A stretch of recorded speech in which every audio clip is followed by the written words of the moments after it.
All right, we're back. Audience cut, where we have real reviews for real audiences. Okay, 2025 is over, people. You know what that means. It's time to know the audience cut's top 10 movies. Okay, we're gonna start at the bottom 10, move our way up. We'll quickly talk about the movie, why we liked it so much. Or Rochambeau, real quick, who goes first? Rochambeau. Me, baby girl.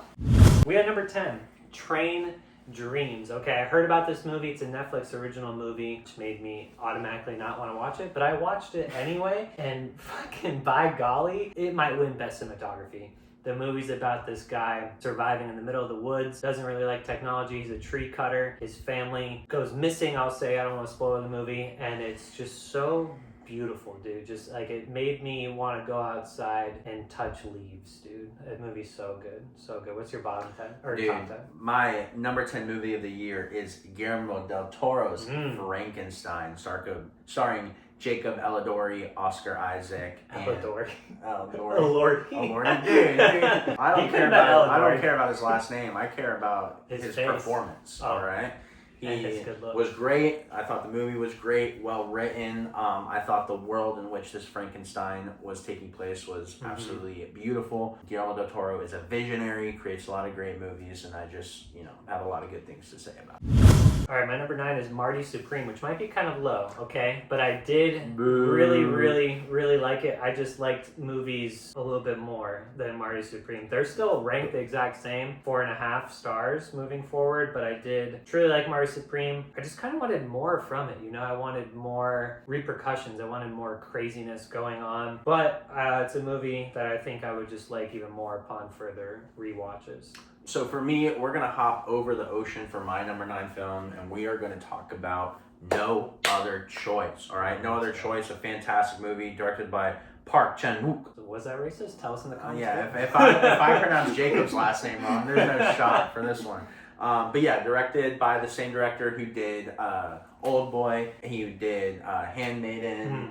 It's a great movie. Thought it was really well done. Really funny throughout it. This was the last 2025 movie we saw of the year. Yeah. I really enjoyed it. But my number 8 was Chainsaw Man. Totally biased. I have a Chainsaw Man tattoo. I love this series. I love anything Fujimoto writes. Let's see. This movie was...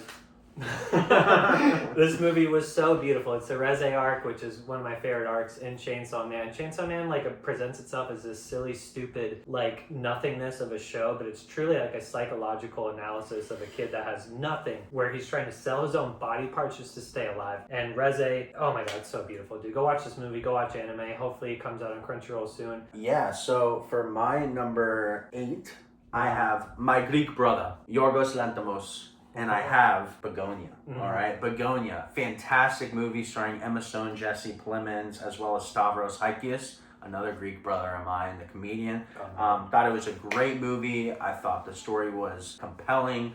I thought the ending was weird, but good, and I liked it a lot. We saw it at the Enzian Theater in Maitland, Florida. Shout out local theaters. Shout out Dylan and Tanner, because they were part of that movie going experience. And Raquel, that's for last. Dude, that's for last, dude. That's for last. Shout out all 3 of them. It was a great movie, and anything Yorgos puts out, I'm hyped. All right, my number 7 was Caught Stealing. It's on Netflix. Go watch it, dude. This movie's awesome. Freaking Austin Butler. I don't know why I wanted to call him Jesse right there for a second. Austin Butler is the man, dude. This dude is so cool. And this movie is so cool. It's very actiony. It's very funny. Matt Smith's in it. When I met him at MegaCon, he still kind of had his mohawk going on. I love Matt Smith. He's my doctor. Kind of like a Nora a little bit. It's a little bit of all emotions. It doesn't get very sad or psychological or anything like that, but it is a very good action movie. Go watch it. It's on Netflix. For my number 7, I have Anemone. All right, Anemone, starring the absolute GOAT, greatest of all time, Daniel Day-Lewis, directed by his son Ronan Day-Lewis.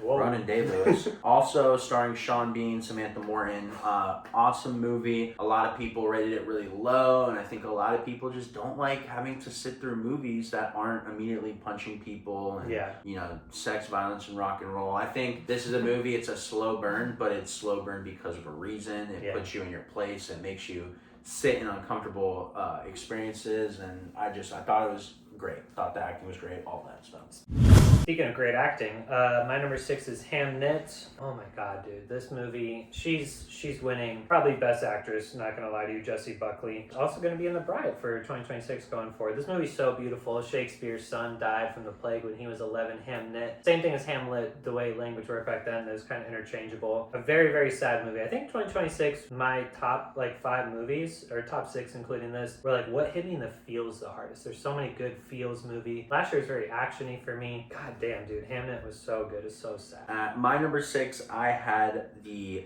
directorial debut of Sorry Baby, directed by Ava Victor.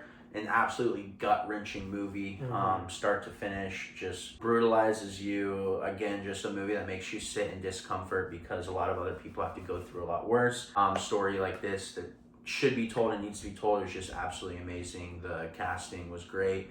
The performances were great. Just overall was very impressed by this debut from a director who also starred in it. Not easy to do. Top 5 territory now. We got One Battle After Another.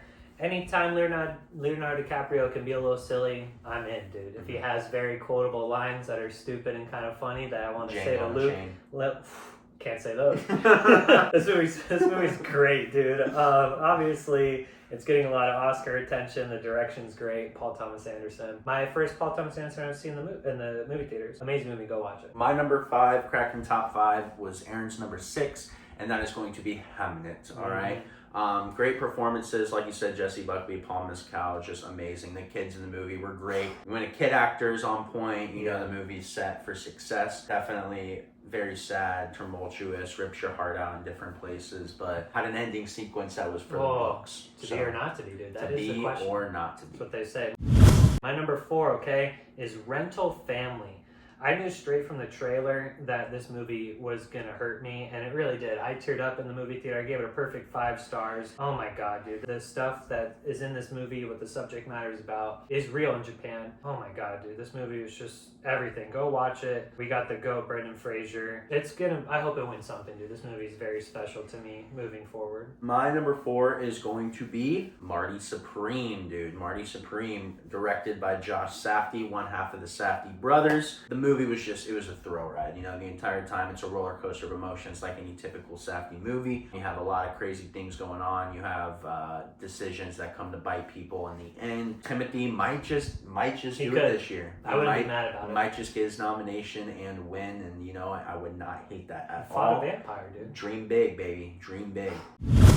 My number 3 movie is Anemone, which was on Luke's top 10. This movie really hit me personally. I love slow movies like this. I love Daniel Day-Lewis. He's the GOAT. Sean Bean I love as well. And it's just 2 brothers reconnecting after too long of time. The fact that his son directed it is definitely no accident. This movie's truly beautiful. Do not watch the reviews. Make your own opinion on this, but just sit and pay attention. You don't need to be on your phone. You don't need to be distracted by anything like that. This movie is nature, and it's truly a beautiful movie that I cannot wait to own and watch again. At my number 3, I have One Battle After Another, directed by a titan in the industry in Paul Thomas Anderson. One of my favorite currently working directors, a lot of other people's as well. Creates a story and a script that's one for the books. A lot of things to say in this movie, and does so in a way where you feel the punch of it, but also rips you away from that to then go take a 5-minute tumble off of a tree with Leonardo DiCaprio. Hell yeah. Yeah, I thought the performances in it were really good. I think it's going to be nominated for a bunch of things during award season, as it already has been for the Golden Globes. Yeah. Great movie, great cast, great time. So my number 2 was Weapons, dude.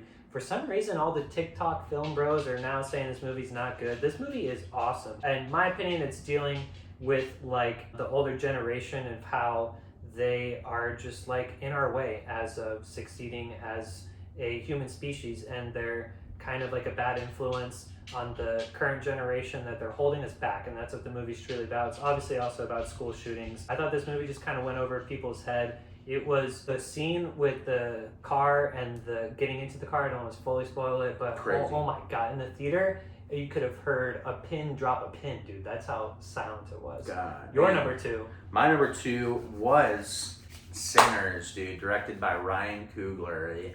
Absolute masterpiece. Both these two movies are 5 stars for me. And I don't hand out 5 stars often, but I handed out 2 in 1 fiscal year, which is pretty crazy. But Sinners was an absolute masterpiece. I mean, everything from the casting, the sound design, the cinematography, the storytelling, the sequences, both beginning, middle, and end, are just fantastic. This movie has something to say. It also has stuff to show. It has something to prove in Ryan Coogler, who, you know, is making waves this year. This movie also just massive in drawing people back to the theaters. It's something we need in times like this, where companies like Netflix are, you know, taking over and forcing things to streaming. And this movie just caused an upheaval of people going to the cinema, supporting theaters, supporting directors, and god damn it, it was a good movie and worth it.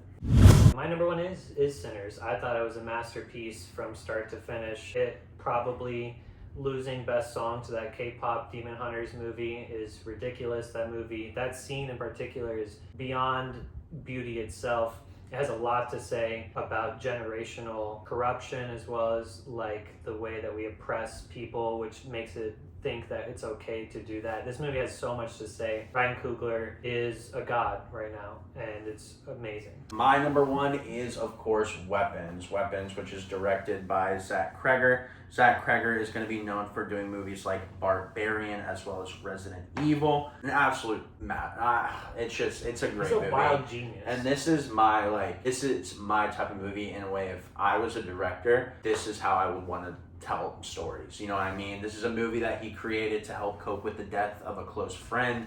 This movie explores the themes of death in different ways, through the eyes of adults, through the eyes of children, how we reconcile with it, how we make excuses for it, how we learn to cope with it or try to negate it. And this movie is just so good. The performances are amazing. The action sequences are insane. Most insane last scene it's awesome. in years. It's just awesome. Absolutely crazy. And a bunch of things that are just gonna, you know, stick in pop culture forever. We have the arms out running.